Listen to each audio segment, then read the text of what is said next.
मतदाता सूची में जिनका नाम था उसके बाद से 2003 के बाद से अभी हमारा 24 जून 2025 तक इन पिछले लगभग 22 साल में जिनका नाम जुड़ा है उनको बेसिकली कि वो इस देश के नागरिक हैं कि नहीं उसका हमें पुष्टि करना है। एकदम सिंपल भाषा में हम इस चीज को ये समझें। अब इस पे आयोग की जो गाइडलाइन है उसमें सभी घर में ये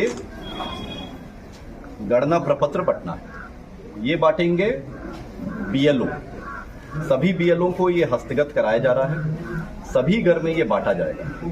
इसको बांटने के बाद अगर आपका 2003 के इलेक्टर रोल में नाम है तो इसको भरने के साथ बस वो इलेक्टर रोल की एक कॉपी लगानी है, स्व हस्ताक्षरित स्वयं साइन करके, और वो कागज पर्याप्त होगा।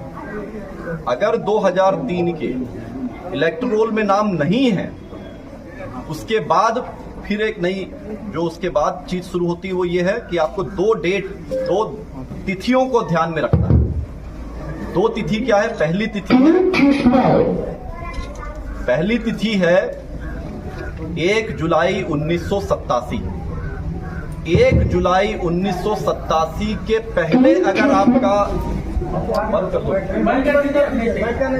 यदि आपका जन्म हुआ है तो आपका स्वयं का बस जन्म का एक प्रमाण पत्र इस कागज के साथ लगाना होगा।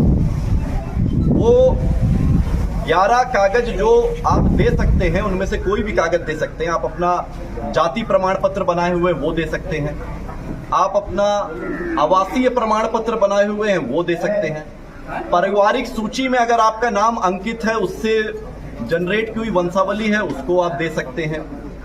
अगर आपका 10वीं की मार्कशीट है उसमें जो डेट ऑफ बर्थ लिखी हुई है वो 10वीं की मार्कशीट दे सकते हैं। इस तरीके से आपका अगर बर्थ सर्टिफिकेट है वो बर्थ सर्टिफिकेट इसमें लगा सकते हैं, जो आप पंचायत सचिव को ही निर्गत के यहाँ ही जमा होना है उसके माध्यम से निर्गत होना है। तो इस तरह 11 उनमें से कोई भी कागज आप इसमें लगा के दे सकते हैं।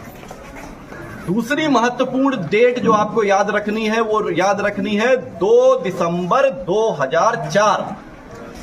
अगर 1 जुलाई 1987 और 2 दिसंबर 2004 के बीच में अगर आपका जन्म हुआ है और अगर आपकी 2003 वाले इलेक्टोरल में नाम नहीं है, अगर है ना, अगर आप 2003 के इलेक्टोरल रोल और 2025 के बीच में अगर आपका नाम जुटा है और आपका 2003 वाले में नाम नहीं था और उसमें आप अगर 1 जुलाई